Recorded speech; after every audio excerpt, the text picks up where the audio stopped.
Hi reception, I'm Miss Jackson, but when you see me I won't be Miss Jackson, I'll be Mrs Bagajolo because I'm getting married in the summer. It's a very complicated surname, I know, but hopefully you'll pick it up quite quickly. And I'm going to read you a story today called Room on the Broom. Lots of you have probably heard this one before, and it's by Julia Donaldson. The witch had a cat and a very tall hat, and long ginger hair which she wore in a plait. How the cat purred and how the witch grinned as they sat on their broomstick and flew through the wind. But how the witch wailed and how the cat spat when the wind blew so wildly it blew off the hat. Down cried the witch and they flew to the ground. They searched for the hat, but no hat could be found. Then out of the bushes of thundering paws there bounded a dog with the hat in his jaws.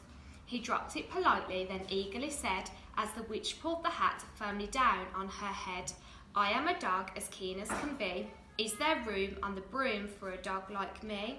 Yes, cried the witch, and the dog clambered on. The witch tapped the broomstick, and whoosh, they were gone. Over the fields and the forest they flew. The dog wagged his tail, and the stormy wind blew. The witch laughed aloud and held on to her hat, but away blew the bow from her long ginger plait. Then out from the tree, with an ear-splitting shriek, they flapped a green bird with the bow in her beak. She dropped it politely and bent her head low.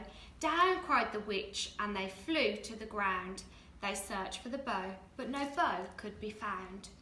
Over the reeds and the rivers they flew. The birds shrieked with glee, and the stormy wind blew. They shot through the sky to the back of beyond. The witch clutched her bow, but let go of her wand. Down cried the witch, and they flew to the ground. They searched for the wand, but no wand could be found. Then all of a sudden, from out of a pond, leapt a dripping wet frog with a dripping wet wand. He dropped it politely, then said with a croak, as the witch dried the wand on a fold of her cloak, I am a frog as clean as can be. Is there room on the broom for a frog like me? Yes, said the witch, so the frog bounded on. The witch tapped the broomstick, and whoosh, they were gone. Over the moors and the mountains they flew. The frog jumped for joy, and the broomstick snapped in two. Down fell the cat and the dog and the frog. Down they went tumbling into a bog. The witch's half broomstick flew into a cloud, and the witch heard a roar, and was a scary loud. I am a dragon as mean as can be, and I'm planning to have witch and chips for my tea. No, cried the witch, flying higher and higher. The dragon flew after her, breathing out fire. Help, cried the witch, flying down to the ground. She looked all around, but no help could be found. The dragon drew nearer and, licking his lips, said, maybe this once I'll have a witch without chips. But just as he planned to begin on his feast, from out of a ditch rose a horrible beast. It was tall, dark and sticky, and feathered and furred. It had 4 frightful heads, it had wings like a bird, and its terrible voice, when it started to speak, was a yowl and a growl and a croak and a shriek.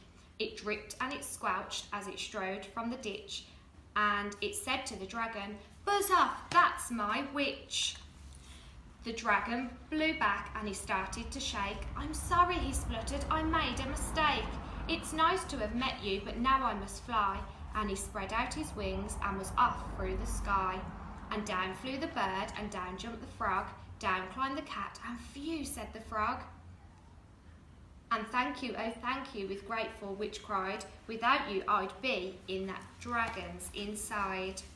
Then she filled up her cauldron and said with a grin, Find something, everyone, throw something in.